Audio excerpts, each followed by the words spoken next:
we're trying to solve problems. We're not trying to sell people stuff. We're trying to solve problems. And if we can solve the problem, that's just going to elevate your sales.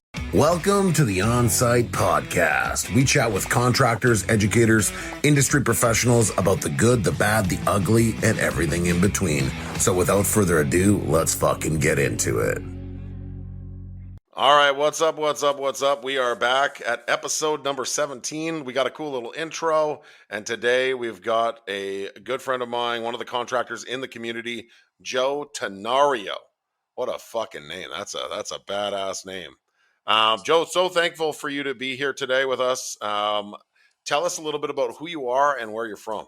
My name is Joe Tenorio, as Brandon already pointed out, and I hail from the good old area of Northern Idaho. I'm kind of based outside of Coeur d'Alene, Idaho. For those of you that don't know, it's kind of way up north. We're about 100 miles from the Canadian border, just outside of Spokane, Washington as well. So yeah, that's where I'm at. Not far from Local, us. How far away are no, you? I think I'm about 7 hours Not away from bad, you. not bad. Well, Joe, I really appreciate you being on the show today. So your company name is Northwest Home Repairs? Northwest Home Repair Cool. And Services, what do, yeah. what do you guys specialize in? Well, when I first started the business, we have a really bad problem kind of here. I think it's kind of nationwide, but it's a really bad problem that people in the area have had with trying to find a contractor that would be willing to take on some of the smaller jobs. I don't really like to say like handyman jobs because I don't really think of myself as a handyman. I think of myself as a contractor first and foremost. But there for the longest time, I was just a single man show willing to take on those smaller jobs to, more service work based and, see if I can stack up, two, three jobs in a day and get in and help people with their smaller projects that they just couldn't get a contractor to come out and even take a look at it, I mean, like, those small jobs, the small so. jobs are where everything starts. Like I try to tell everyone, I love what you're doing, by the way. I'm a huge fan. And, if you want to go follow Joe on Instagram, Joe, what is this? Sorry, just to help the listeners, if they're listening and they want to kind of give you a quick follow, what is your Instagram handle? The NW dot home repairs over at There we Instagram. go. And then from Instagram, everything's linked up with Facebook. Website's linked up there. So that's the main point of contact is Instagram. That's kind of what I really base everything off of. And you can kind of find all the contact details, going from there. Cool. Well, hey, the reason I wanted to talk about that is because Joe has some incredible content that he's producing, and I know he's super busy with all the things. So he does a lot himself. Joe's a smaller contractor. He's got one or two helpers, and he subs out some stuff, but he takes care of a lot of this stuff internally. And so if you go give him a follow, you'll check out his work. He's definitely talented. The other day he was talking about in the community about how he blended the texture in a ceiling really quick for a client that came down and they were shocked. So high quality work for sure and high expectations. And I really like that because that is what separates contractors. But what I want to talk about is the fact that you're taking on these smaller projects and how this is actually most of the areas that most contractors avoid.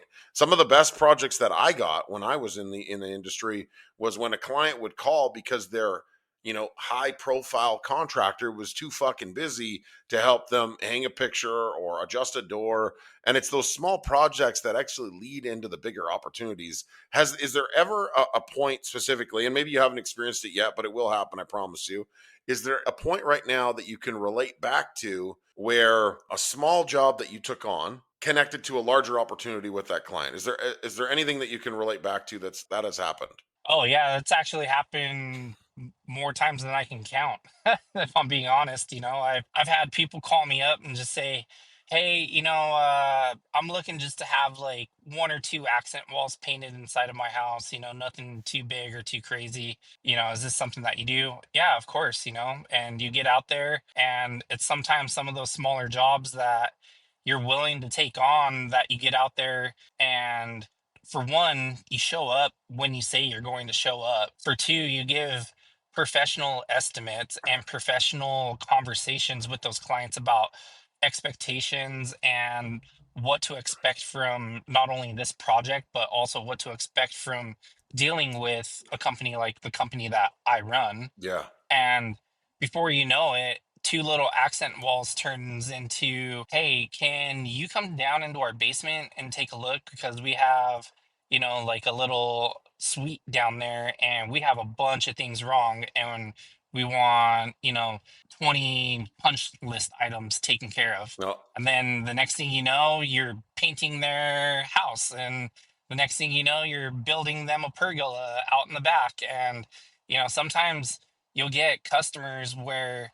they're just looking for the right fit. And sometimes it just starts with an accent wall, as crazy as it sounds, Like like that's what I definitely shared one with you. experience that I had. What I shared with you last night, I don't know if you had a chance to watch that yet, but there was that gentleman on I Instagram did, that yeah, does those that act. Do you follow that guy? I started following him and the guy is talented for sure. I think Yeah, it the was a crazy part is quality home repairs. yeah, Quality Home Repairs on Instagram, I think it was. We're giving him a free Yeah. shout out. Anyway, the crazy part was, so this guy on Instagram, he does these feature walls, right? Everybody wants these features walls, these TVs. And the cool thing is what Joe does is very similar to that in a different position. When I threw this at him, I was like, hey man, like this could be something you could really focus on. And he's already doing some of these feature walls, but when you specialize a little bit more and you talk about a little bit more specifically, you can get in front of more people. And the point that I want to make is that if you're a contractor out there and you're listening and a client calls you and they're like, hey, I want you to come do XYZ for me. And it's a small job. And you're like, we're too busy. That's a race to the bottom. Unfortunately, that's a race to the bottom. You can be a larger contractor and have a service division within your company to service these smaller projects to open the doors for the bigger opportunities. What Joe is doing is he's starting as a smaller contractor and he's slowly venturing into being a larger contractor, but it's going to be built off of this smaller service work that he originally started with, because that's where a lot of the best opportunities come. And I'm glad that you're focused on the client experience, communication, professionalism, because that's really what will differentiate you in the space. There is no fucking easy way of doing this. Okay. There's no fast way of making money in construction. It's deliver value for your clients, execute for your clients, and then you get paid. Okay, that's how it works. You have to take pride in the work that you're doing. And Joe, definitely based on the work that I've seen you produce, I know you take great pride. I want to talk about projects because the Onsite podcast is focused on, getting contractors on site. You recently just secured a project for a deck, I believe. Tell us a little bit about that process. And I think you beat out another contractor.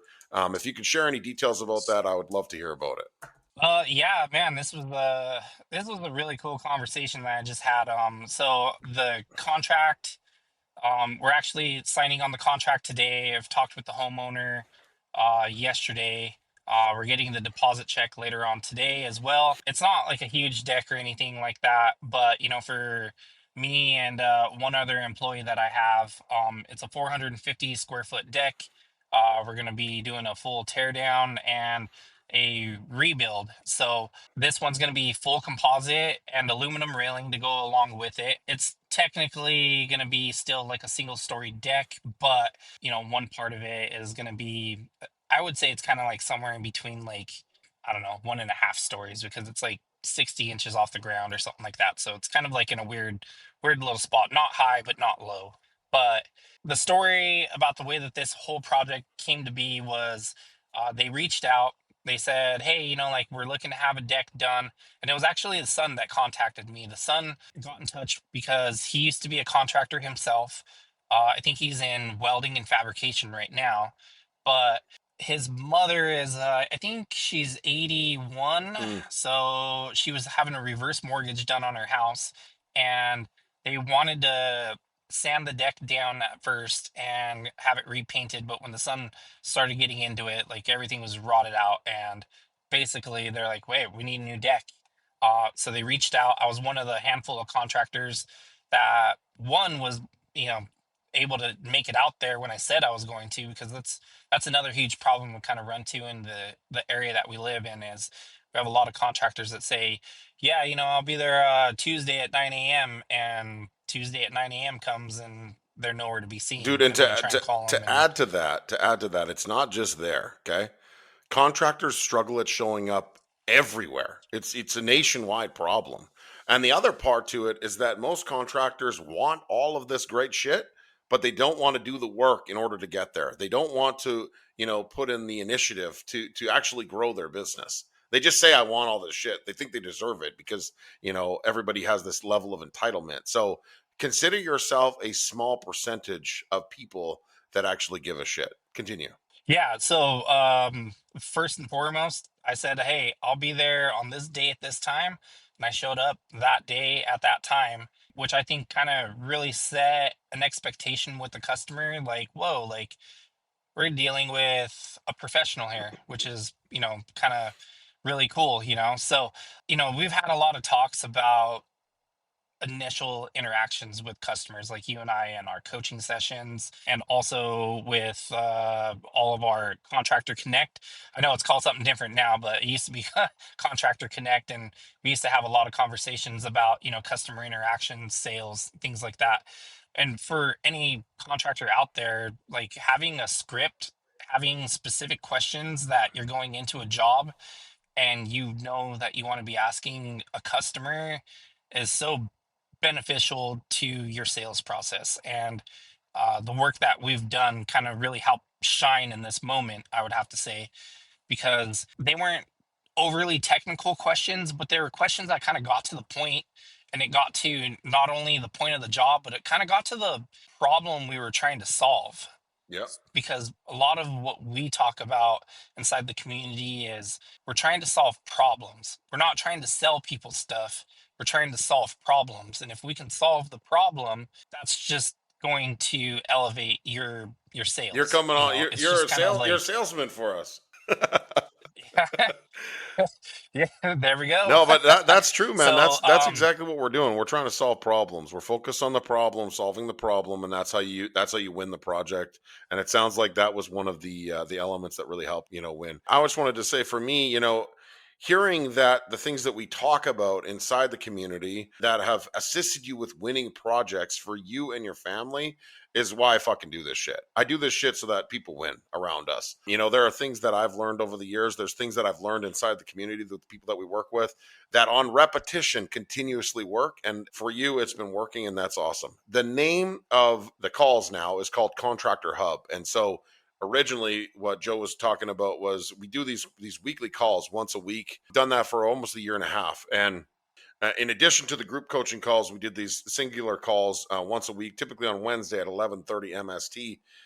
Then the time zones change and everyone gets all fucked up, but it's okay. But every week we did this single call. Now what we're doing is we're doing 5 calls. So we're leaning into doing 5 calls. It's called the Contractor Hub, and it's filled with industry professionals, brand specialists, websites, ads, literally everything you need to build a successful business in construction we will be holding inside that community. Sorry, Joe, to interrupt you, but it was a little plug opportunity. I had to take it. I want you to jump back into, you know, why this project means so much to you, not just on a, financial position, but just, growth position and confidence. well, I mean, it was a huge project just because of the fact that, like, I mean, yeah, am I going to make some money off of it? Hell yeah, I'm going to make some money off of it. And when you're making money and being profitable in your business, that's a really good feeling. But I would say the biggest thing that I got out of this was the conversation that I had this past weekend with the son. I called him up, just wanted to touch base and make sure that because the initial conversation we had was, hey, we're gonna go with you. We looked at four contractors total, and you're the one that we decided that we wanted to go with. Were you the cheapest? No. Were you the most expensive? No. But we really felt really confident in the way that you came across with presenting all the material, presenting how the process for this is going to go with us, your timeline, and your estimate. And like, it sounds so crazy. Like, I think I posted in the community Yep. last night. Like, the winning factor was how professional my estimate looked, because I think two of the four contractors didn't even give an estimate. They just sent over a text saying, "Yeah, I could do it for this." No contract, no nothing. Just hey, here's a number, I can do it for this. And they weren't looking for that. They wanted professional. They wanted a professional to come in and handle this project for them.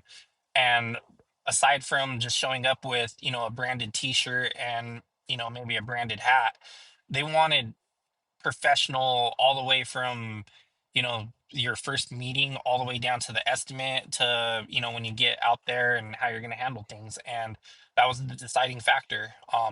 So, having professional tools inside of your business to help you grow your business is, it's key. It's essential. It's just it's so it sounds so fucking crazy, but it's really not. All you have to do, step 1 to being a successful contractor, have a schedule and show up when you say you're going to show up. There are so many people that I come across that don't have, a Google Calendar or don't schedule their lives. And just if you just did that one thing, you probably get 10% more work. And then if you used a CRM software or an estimating software, you'd probably get more work. And then if you had a sales script and a strategy and a framework on how you navigate your client, you'd probably get more work. And then if you took pride in the work that you do, and you actually gave a fuck about the client and their expectations and their investment in this project, whatever it might be, you'd probably get more work. And the craziest part is that when you talk about it, Joe, it sounds like you're like, this is just a no brainer. This is just no brainer shit. Yeah. But for so many contractors out there, and if you're listening, wake the fuck up, okay? You have to, if you want to play in this sandbox, you have to take things to the next level. If you're sending out your estimates via text message, at 9:30, while you're at the bar, it's probably not going to work. At the end of the day, it's probably not going to work. So I'm happy for you, Joe, that you got this project, and excited to see the progress in the community and on your social. Okay, so I want to dive into some family because I know that you're a family man. I know that you are very, very invested in your community, and football season's coming up here right away. And I want to talk a little bit Oh, about. oh, it's already started. Well, there you go. For some of us, it's just starting. I mean, actually, it has been actually going for a little bit. But what I want to talk about is your involvement for football because I was raised by a single mother, and you don't know this. And I might get a little emotional because my mom just lost her brother, but I didn't have anybody to support me. And football was, my area to kind of just dig in, so to speak. I was a big kid. I was strong. I was athletic. I was fast. We didn't have a lot of money, but I had some talent, and fortunately I had a couple people along the way like yourself that really helped, coach and mentor me. I didn't have enough, otherwise I think I would have, played in the NFL like every other fucking kid does. But at the end of the day, what you're doing for kids in your community is absolutely incredible, and I just want to give you hats off to that. But I want to hear it from you because the humble people don't talk about the things that they're doing, but now you're going to be forced to talk just a little bit about it because I think it's a great story and I want you to share it. So tell us about your coaching experience in your hometown. Yeah, so I'll be straight up and honest. Like, it hasn't been like a long coaching experience that I've had. This is my second year that I've been coaching youth football. And I started with a sixth grade team last year. And it was kind of actually a pretty interesting story because I was a first year coach. And when I met with the director for the youth football program in the town that I live in, which is Post Falls, Idaho, I told him, hey, like, I know a lot about football. I think I could be a pretty good coach in your program, but I want to be paired up with someone that has maybe a little bit more experience than me because like I'm not trying to be like a head coach. I'm not trying to like run the ship right out the gate. Like I have enough hubris in me to say like I'm not ready for that. And he told me, "Yeah, that's cool. We'll try and set you up best that we can." And then I got paired up with a rookie head coach. So it didn't work out the way that I thought it was going to, but we But had two it other worked. dads on the team. It probably worked out the way it needed to work out, right, Joe? You know what I mean? Like everything happens for a reason. It did. And the other thing I So want to expand on is the fact that you just said you haven't been a coach for a long time. And that's what's really important about this story. Joe hasn't been coaching for a long time. He jumped into it, and what he's about to tell you is just fucking amazing. So continue, Joe. I got paired up with another rookie head coach, and then we had two other dads that had never coached before also joined the team. And we had enough kids in our sixth grade program to actually split off and make two teams. So we had one team that were all like, I think this was like their fifth year coaching. And then we had our team, which were four rookie head coaches. We had half our team were brand new to tackle football. Like I think most of them had come over from flag football, but it's a big jump, when you're a kid to go from flag football to the real deal, tackle football, doing that, 4 or 5 days a week. So we definitely had a little bit of a learning curve with our kids, but by the time that we ended our season, I think we ended 4-4. We were pretty competitive all season long, and then the other team, they ended up with I think a 1-7 record. It was kind of a bad season for them, and they had a lot of problems going on over there.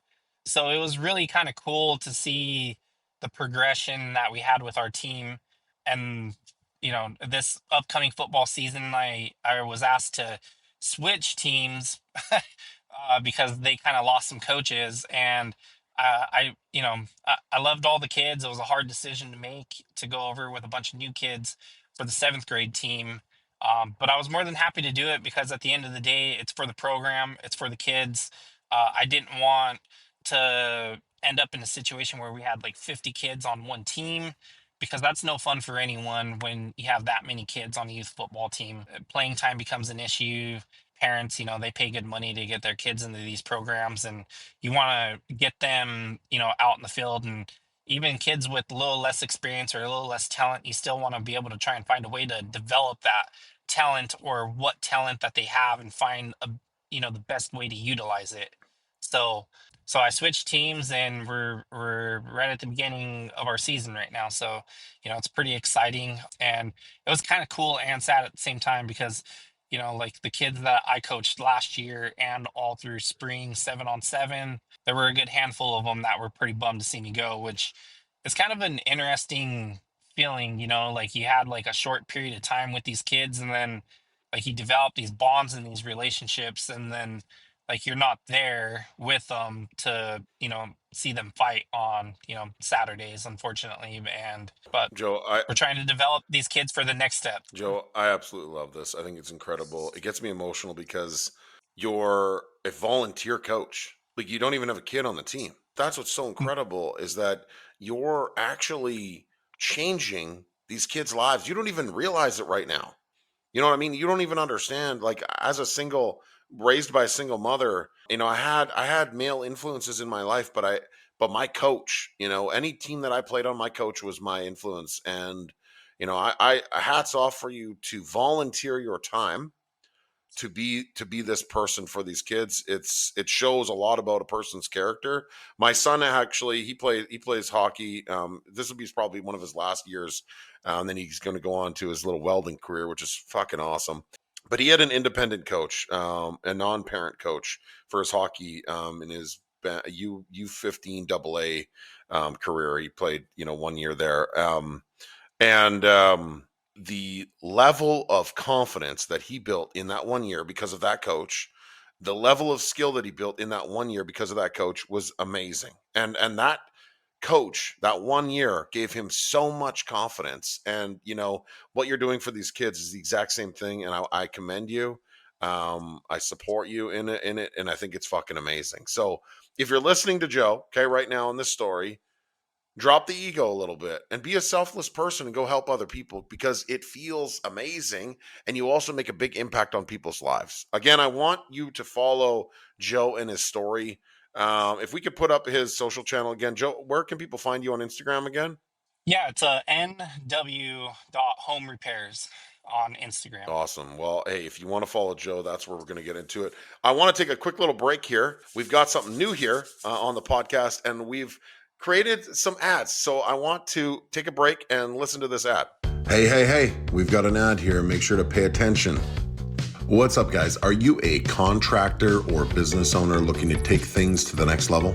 Well, I've got something for you. The Elite Builder Society is a community that helps contractors grow and scale. For $49 a month, you can have access to 20 group coaching calls. Look, you're probably wondering, how am I going to show up to 20 calls, Brandon? That's a lot. And yeah, it is a lot for $49 a month, but every call is recorded so you can watch it at your leisure. But you get the best experience when you're live on the call with us. Okay, at the end of every webinar, there will be a Q&A where you can ask the industry expert questions that you can implement into your business. Look, if you're ready to take things to the next level for $49 a month, go to ebsworks.com and register today. I look forward to seeing you inside the community.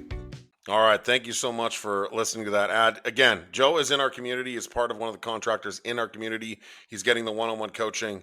And if you wanna be a part of our community, just go to ebsworks.com and you'll be a part of this great experience and you'll meet great people like Joe. So Joe, we've heard about some of the projects, we've heard about your coaching, which is awesome, heard about your community, but you have a family as well. This busy guy that's doing all these things also has a family. And so tell us a little bit about your family. Yeah, I mean, this is what we do it for, is the family, 100%. So I have obviously it all starts with my wife. I have a beautiful, amazing, loving wife that is kind of always there for me. She helps me out in my small business. She's my bookkeeper. She kind of handles any, I would say, admin stuff that I kind of have to throw at her, and that's all while she's still trying to hold down her full-time job. So she works in real estate. She kind of works more on like the processing side, closing loans and things like that. So, and that's one thing that we've been trying to, get ourselves into, is, buying and flipping property and things like that. And so, her knowledge and expertise and the real estate, I think, was really going to help us out here in the future, which I'm really excited for. Plus, my father-in-law is a realtor here in the area too, so Awesome. that kind of helps us out as well. Awesome. And you got some kids?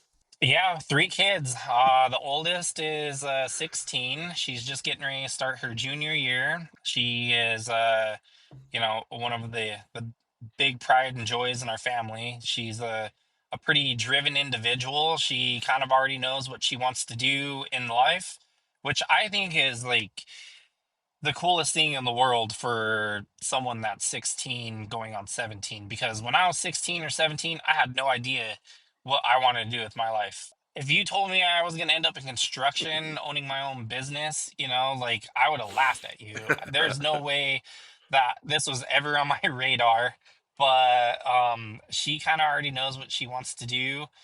She wants to be a forensic scientist, Shit. like doing like murder No cases and way. things like that. Yeah, dude, she already had, so she's working on her, trying to have her associate's degree by the time she graduates high school. Wow, that's Yeah, fucking cool, man. That's cool. I'm hooked on two shows on Netflix. The Rookie, which the new season's coming out, and then the other one is SWAT. So for sure she'll be oh, doing nice.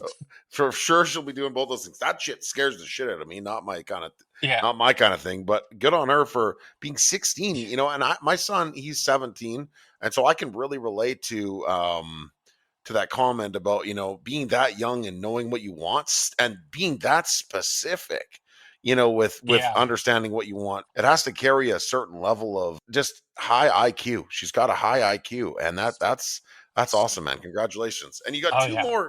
you got two more kids. Yeah, yeah, two more kids. The next one is my middle-aged Hmm. daughter. She is currently 7 years old. She's getting ready to start second grade. She is a chip off the old block, just like her dad. It's kind of funny because I'm kind of a stubborn individual, and when I have to deal with her stubbornness, I always shake my head like, ugh, man, I hate arguing with myself.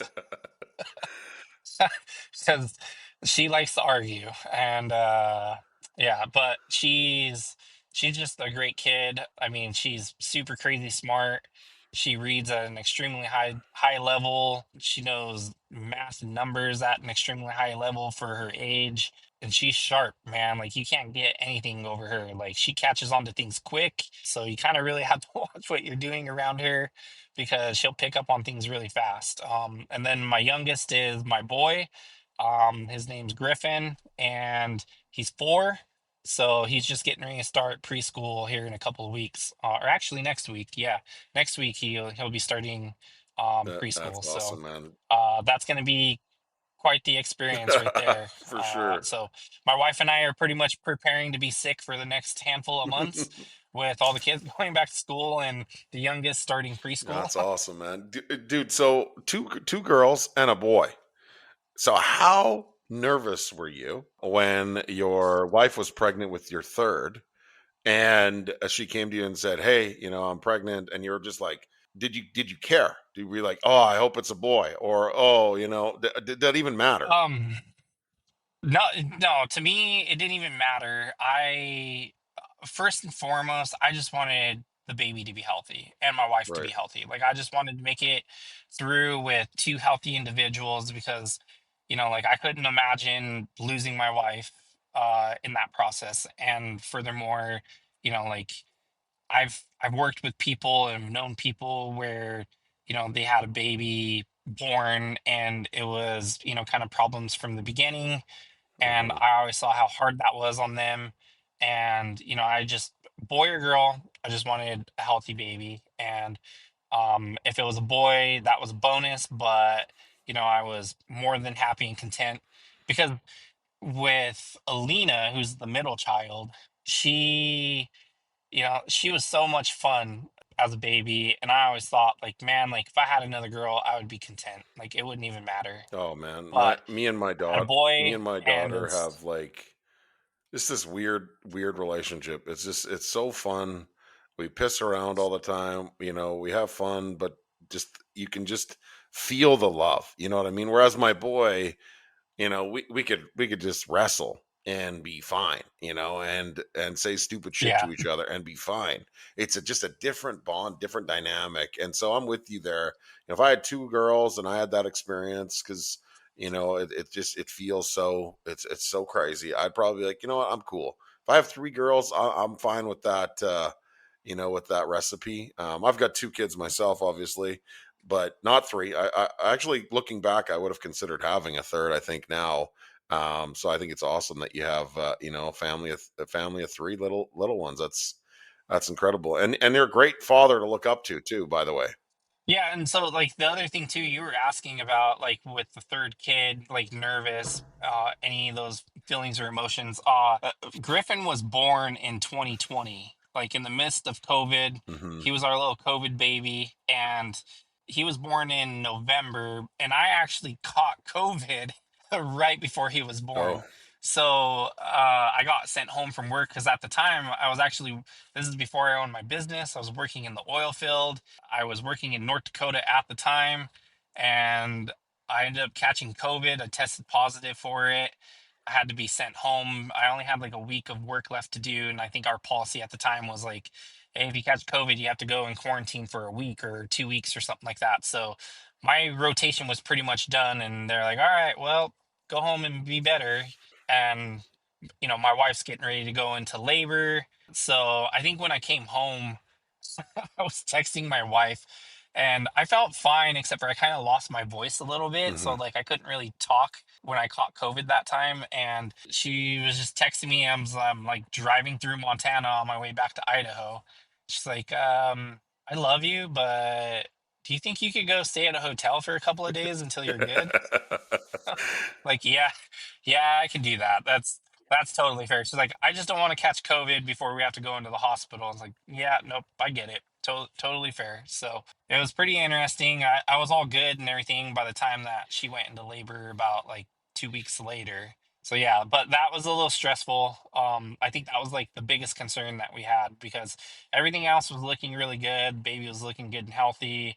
My wife was feeling really good. She wasn't sick or anything, and I quarantined for like a week, and then after a couple of tests of being negative, she allowed me back in the That's house. awesome, man. Well, your family is lucky to have you. You're a great guy. I love working with you. You're super coachable, and I think that's where a lot of the success is coming from because you're open to learning. And the other part to this is, being a coachable person for me, and also being also being a person who's coaching other young kids and being a father to this family. You're a busy guy, and so hats off. I really I'm thankful that we get the opportunity to work for together, and that you trust me, with your business and with your growth. What's up, guys? I hope you're enjoying this episode of the Onsite podcast. So here's the deal: we want to grow this show, and we need your help. It's simple: pay the tax, share the show. That's it. Let's get back into it.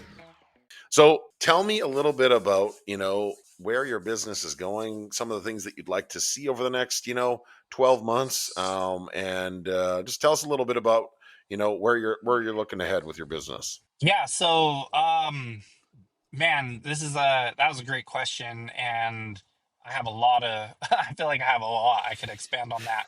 I think where I want to start is I know when we talk, you kind of you always kind of allude to how many people are just like they're waffling back and forth whether they want to be doing this coaching or not. Hmm. And man, for anybody listening to this and they don't have I don't want to even say a business coach, but a contractor specific business coach is maybe one of the best investments that you can make because for me, I think of myself as a pretty intelligent individual. Like there's a lot that I can handle, there's a lot that I could shoulder, and there's also a lot that I think I can do all on my own. But at the end of the day, we can't do everything all on our own. Like you would just be up till 1 o'clock in the morning every single night. And like I've had a lot of nights like that where I was up researching, like best ways to do like Google ads and how to do SEO and how to best keep my books up to date and like how to be structuring my invoices or how to be doing sales and like how my customer interactions are supposed to go. Like you will just burn yourself out so quickly and so fast trying to do all that stuff on your own, as opposed to just getting a business coach and having that one-on-one time with them throughout the week and just being able to kind of like fine tune and hone what specific skill set you want to learn for either that week or just over a period of time. So I think I joined 5 months ago inside the Hmm. community. And I think one of our initial conversations we had was he would ask me like where my business is at and where I want to go with it. And I think the first thing I told you was like I want to break $100,000 a year in sales, and like the bar was set pretty low for me because like I do really good in the summer, but where I really fail is in the winter. And I think one of our first conversations, you're like, your bar's set too low. Like, let's raise the bar. Let's see if we can get higher. I think you can do 200,000. And at the time, I was just like, yeah, that sounds great, but man, like I don't even know like how in the world we're gonna get there because my best year was last year, and I think I was like capped out right at like 90,000 for the year, which like when you're just one person, like it's okay, but it's not like super great, like you should be, I would imagine, at least cracking 100. So through all the coaching that we've done, a lot of the marketing, the way to structure conversations with customers, vetting customers, and working on honing your sales process. I think by the time I hit the end of June, so the end of second quarter, I was already at 90,000 for the year, and I think we're going to be pretty darn close to hopefully that $200,000 mark, which I never even thought when we first started talking that would even be a possibility. But That's um, awesome, man. That's here we are, That's awesome. you And know, I and still think your I'm, bar is set too low. So I mean, it's fine. We'll hit that 200K, but next year we're going for a milli. We're going for a milli. I think you're more than capable of managing that. Just with what I've seen you be, with what you're capable of doing. $1 million in sales is pretty easy, if I'm being completely honest. And we fine tune a few more things. We build that team. We get things rolling. A milli's not that hard, but we'll get to 500. So we'll get to 200, then we'll get to 500, and then we'll have our eyes on 1 milli, and that I think we're going to be able to achieve in yeah, 2026 for sure. yeah, for sure. I kind of, like I said, when we first started talking, and I was just like, dude, like, that seems so unattainable. And then all of a sudden, like, you actually implement what we talk about and do the things that we work on our coaching. And before you know it, you're already there, or you're pretty damn near there. I mean, like, there's other jobs lined up in the pipeline for me that, like, some of them are small, but like we've talked about already, like, those small jobs turn into more jobs with those customers just because of the fact that you're willing to show up and take them on, because a lot of the times it just kind of sometimes they just want to start with a small thing, and if you knock it out of the park and kind of really blow expectations away, it's like, well, damn, like, if he could just handle this as quickly as he did and as professional as he did, like, all right, like, I got this for you, or I got Yeah. this for you, and I got this for you. Yeah. No, and And then you're the next thing you know, their neighbors are like, "Hey, who's this guy you're always bringing over to do stuff for you? Because we need some stuff done." And then the person across the street is asking them, and then their friends are asking, "Hey, do you know like a contractor that could take care of it?" "Oh yeah, we know a guy. Give this guy a call." and the cool part is that you're recognizing that these are just pillars of organic growth. We are literally just getting started, and the organic growth when you're building a business like you are, Joe. When you're building a business, the first thing you want to do is master organic. You want to master word of mouth. You want to master those organic referrals, and then once you've mastered that, the next pillar to bring on is an ad strategy, and that's not immediate for us, but it's around the corner. And as soon as you turn on the ad strategy, it's literally just a valve that you can turn up or down. If you want more work, you turn the valve up. You want less work, you turn the valve down.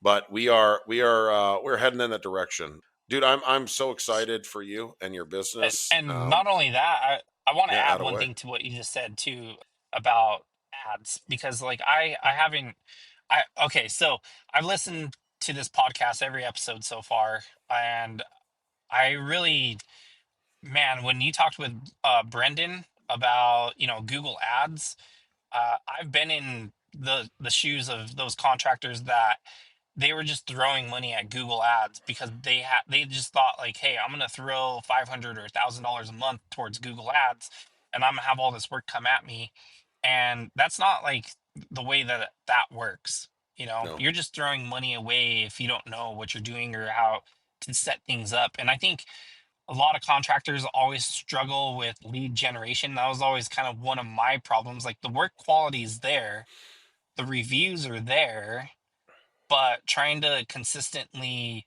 feed leads is kind of one of the big problems that the majority of contractors run into. And instead of throwing your money at Google or Facebook or, Instagram, whatever, just work on growing your leads organically. And that was one of the biggest shifts that I think I made when we first started talking and working together, was that I immediately identified I don't want to waste money at Google or Facebook, because I've done that before. I got no results. I mean, I was throwing $1,000 a month at ads, and I would be lucky to get like one little tiny job out of it.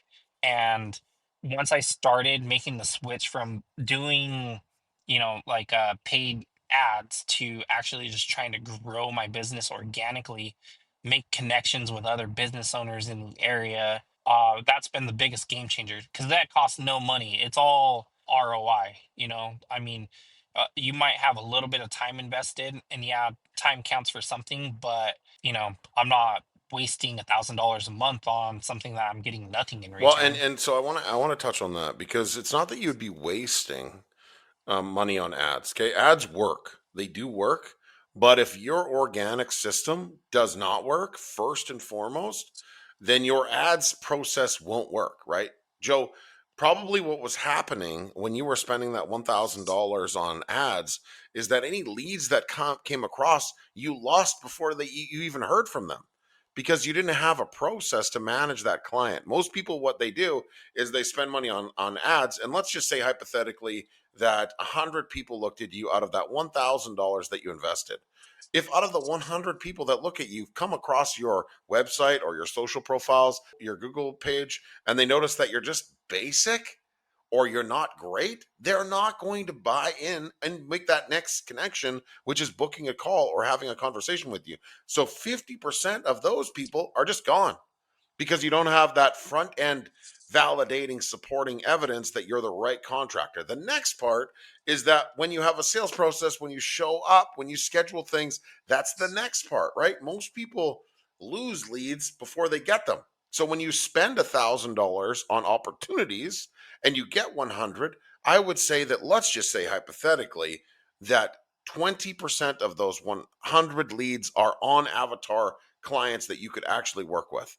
What I want you to have as a skill is the ability to close at a higher level, those 20% of those leads that come through that are on avatar. And what was happening before is you didn't have those processes in place to help you close that. So moving into 2026, we're going to help you refine even more your organic process, right? And then we're going to activate this sales process that includes ads, because you are going to come back on the ad strain and you're going to see the difference and you're going to be like, holy shit. You mean I could literally spend $1,000 for X amount of leads? I'm going to double it. I'm going to triple it. I'm going to quadruple it. And that's what the process looks like. As soon as you can close more consistently, more accurately, more methodically, then making that investment into Google, mostly into Google. Meta is a little different. People aren't searching for your service on Meta, they're searching for your service on Google. And so when you have this sales Yeah. process that we're helping you build locked in, that million's just literally around the corner and it's going to feel like it was so fucking easy.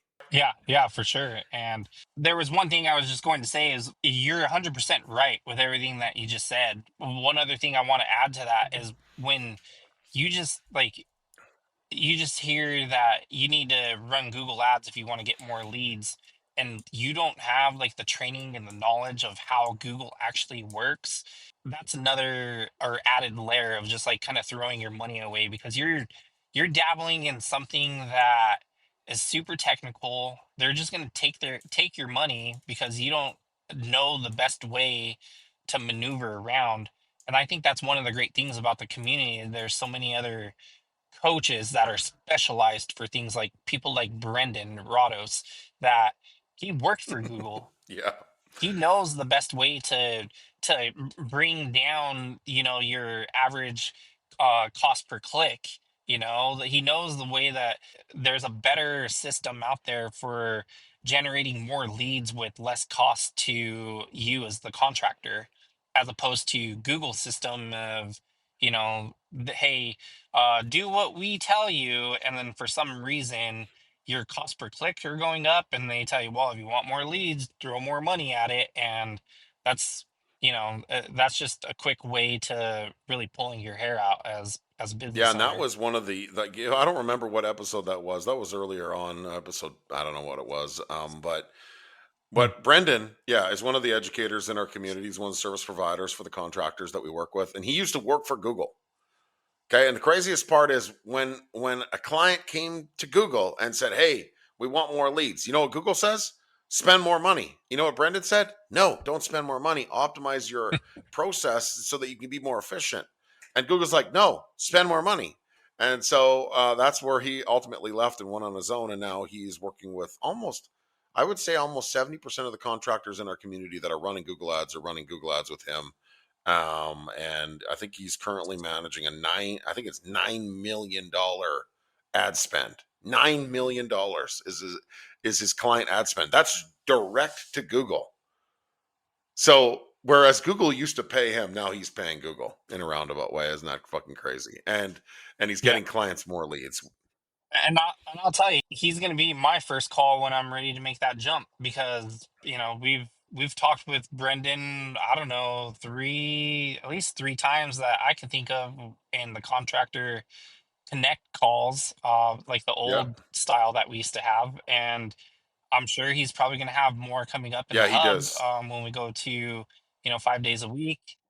And I mean, he's always a wealth of knowledge. And not only Brendan, but like all the other educators that you get inside the community are a wealth of knowledge. I mean, we have CPAs, we have people that specialize in HR. I mean, it's a great bang for your buck. I Oh, mean, I appreciate you're you gonna gassing get us up like this. so much knowledge. And Joe is Well, I not mean, being, it's the but truth you're not though. being Like, paid to gas us up, and the podcast is not necessarily even about the Elite Builder Society. But Joe, I really appreciate you saying all those kind words about the community. I work my fucking ass off to try to give everyone the best tool possible. I remember how it was for you when you first started your business and you took that fear. You got a family, you got people that depend on you. You go into business, you start it sounds all glamorous, and then you fucking wake up one day and you're like, holy shit, what do I do next? And you're like, you're fucking alone in your fear of failure. And as men, there are women in this industry too, but as men specifically, we are providers. And when you feel like you can't provide because you don't know, it is the biggest ego dropper on planet Earth. And the next thing that you need to do is find yourself a coach. It's something that I didn't have. Okay, I had a bunch of mentors in my life along the way. I had a bunch of mentors, but I didn't have a coach. I never did. I had mentors which represented coaches, and so Joe, hats off to you for taking the risk and jumping into this with us. I really, really appreciate that. I really appreciate all your kind words. I really appreciate this conversation. This might be one of my favorite fucking episodes. I'm not going to lie. This might be one of my favorite episodes. So we are on episode number 17. And Joe, I'm just going to wrap this up. We don't get paid to do this shit. Okay. We don't have any sponsors. That ad that you heard earlier, that was me paying for that ad to be on my own podcast. So we don't get paid. So the only way we can grow this is if you share the show. Okay. You'll find it on YouTube, Instagram, Apple, Spotify. I think it's on Amazon as well. So if you want and you appreciate what we're talking about, please just share the show. Okay. Share it with your friends, share it with your people, your coworkers, anyone. And if you want to be a part of the community, the thing that we talked about for $49 a month, go to ebsworks.com. Okay. $49 a month, ebsworks.com. Joe, this is a great episode. I really appreciate your time today. Thank you so, so much. And I know you're a busy guy. I know you got to get back to work. So all the best. thank you, man. It's been an absolute pleasure, and looking forward to our next phone call. Hell yeah, brother. Let's get after it. All right. That is all for today. Make sure to tune in to episode 18 next week.